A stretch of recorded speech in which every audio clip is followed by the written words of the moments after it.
I'm Storm Checker 18 meteorologist Austin Haskins with your Wednesday weather forecast. Happy Valentine's Day, everyone out there.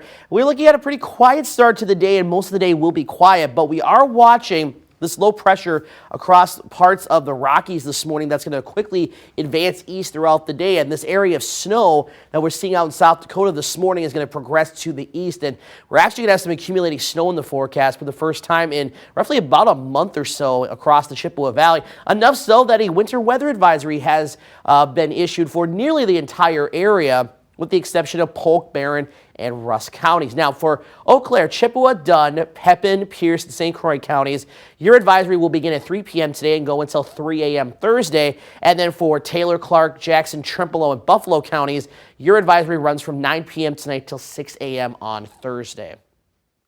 Let's take a look at a couple of runs of Futurecast. We're going to start with the graph here, one of the higher resolution Futurecasts. And this one's keeping things pretty dry until we get to about 5, 6 o'clock tonight. We'll start to see the precip begin to move in.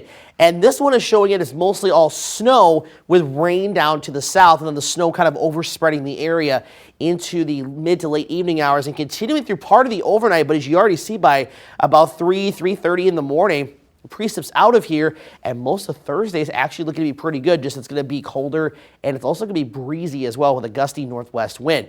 So here's the HRRR model, the higher resolution rapid refresh. This one is showing the precip coming in a little bit earlier in the afternoon, starting as rain, as highs today will get into the 40s.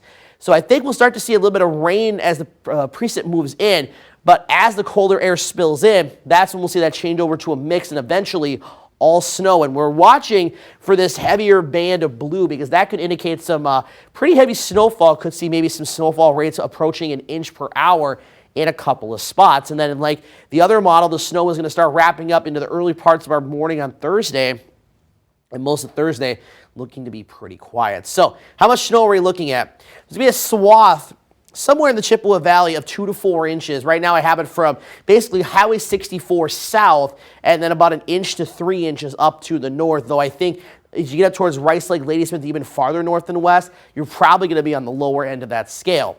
But there's a couple of things still that we have to watch. So here are some of the takeaways. So the precip will begin mid-afternoon for some, warm enough to support all rain. The rain does change to snow, could be heavy at times, and wet and slushy in a few locations as well.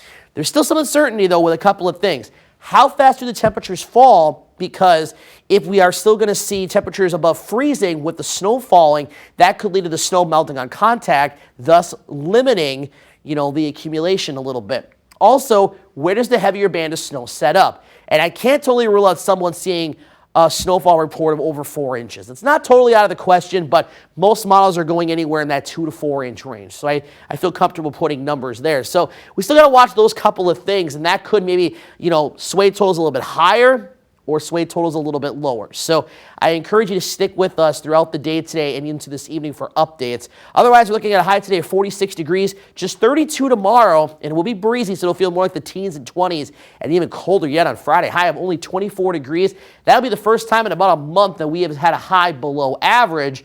But as you see, we are quick to return back into the 30s and even 40s next week.